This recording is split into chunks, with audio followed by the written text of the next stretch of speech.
Hello කොහමද guys එතකොට මම අද වෙනස්ම road trip එකක් සම්බන්ධයෙන් වීඩියෝ එකක් ගෙන ඉන්නේ අපි මේක හැඳින්වුවොත් කොස්කටු වංගු 18 රීදුරන් අතරේ ප්‍රචලිතව තිබුණ නමක් මේක දැන් නම් මේ කොස්කටු වංගු 18 දැන් ලස්සන තාර දාපු හොඳ කාපට් දාපු හොඳ පාරක් වටපත් වෙලා තියෙනවා ඉස්සර ලොරි රීදුරකින් ඇහුවොත් අපිට මේ කොස්කටු වංගු 18 ගැන කියන්න කියලා කිව්වොත් ඒගොල්ලෝ මේ වංගු 18 තරණය කරනවා කියන්නේ අති දුෂ්කර හා භයානකම පාරක් කියලා තමයි මේ පාරට ඉස්සර හැඳින්වුවේ. ඉතින් රීදුරන් අතරේ ප්‍රචලිත මෙම මාර්ගය A26 කියලා කියනවා.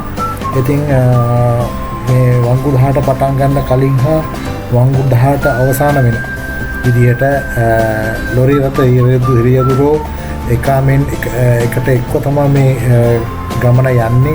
තව එක්කෙනෙක්ගේ සපෝට් එකක් ගන්න ඕමනා වුණොත් සපෝට් එකක් ගන්න පුළුවන් ඉතින් දැන් නම් හැබැයි ඒක සම්පූර්ණයෙන්ම වෙනස් වෙලා තියෙනවා.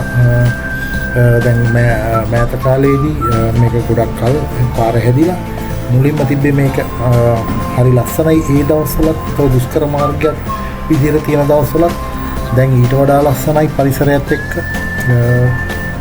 ඉතින් මේ පාර ඇත්තටම ඉස්සර රියදුරන්ගේ දක්ෂතාවය මැනගන්නත් පාවිච්චි කරලා තියෙනවා ඒ කාලේ හිටපු අය. ඉතින් මේ පාරේ යලවනවා කියන්නේ ඒ රියදුරා ග්‍රේඩ් 1 වගේ නිකන් උසස් රියදුරෙක් විදිහට තමයි සැලකුවේ. ඉතින් මේ පාර හරි ලස්සනයි.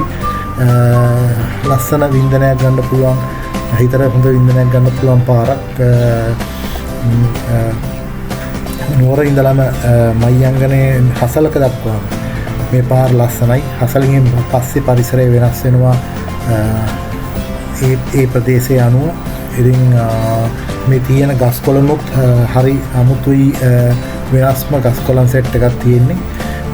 ඉතින් ගිහිල් නොගිය නැති අය මේ ලංකාවේ ගොඩක් ප්‍රදේශවල කට්ටිය මේ පාරේ ගිහිල්ලා නැහැ. ඉතින් නොගිය අය රස විඳින්න මේ ආරාධනා කරන මේ වීඩියෝ එක පුළුවන් වෙලාවක එක දවසක් හරි ජීවිතේ මේ පාර ගිහිල්ලා ඒ පරිසරයේ පද්ධතිය රස විඳින්න කියලා ආරාධනා කරනවා.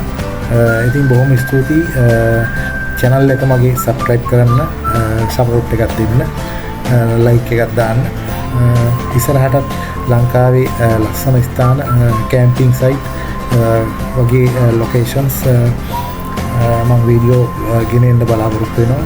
ඉතින් මේ වීඩියෝස් බලන්න like එකක් දාලා bell icon එක click කරලා තියාගන්න වීඩියෝ දාපු ගමන් බලන්න පුළුවන්.